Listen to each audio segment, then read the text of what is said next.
Nadav Amar is paying close attention to the resumption of direct talks in Washington. That's because he lives on a settlement and he knows that they will be one of the hottest topics of debate between Palestinians and Israelis. For the past year, he has been renting this trailer with his wife and their 4-month-old baby. It's one of the temporary housing solutions for settlers waiting to move into their new homes in the West Bank. It's on Kochav Yaakov settlement, just a few minutes away from Berka, a Palestinian village near Ramallah. Nadav says he grew up here and can't imagine living anywhere else. Like many of his friends, he has pinned his hopes on an end to the building moratorium on September 26.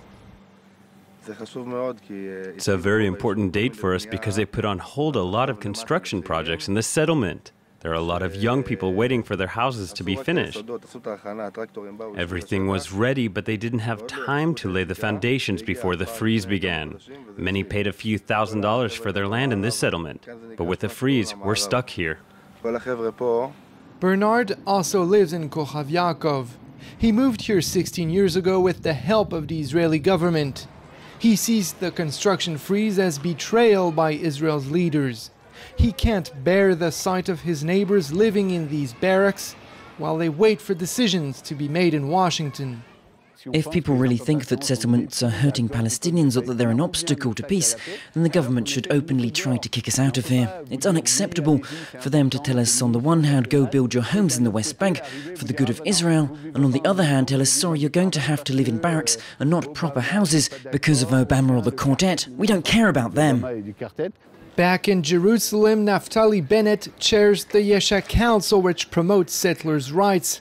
He defends the idea that the West Bank should never be handed over to the Palestinians because it is a part of the Jews' biblical homeland, but also for security reasons. If we give up Judea and Samaria, our capital, Jerusalem, will be surrounded from the north, the east, and the south by radical Islam. We tried it. We tried it in Gaza. We tried it in Lebanon. Twice it failed, and no one in the world came to say, oh, Israel is being attacked, let's support them. The contrary. We're not willing to try that again. In Kochav Yaakov, the settlers are very clear. They want to keep building, even if it means no peace talks with the Palestinians. It remains to be seen how much influence they and their political allies will have on the Israeli negotiators in Washington.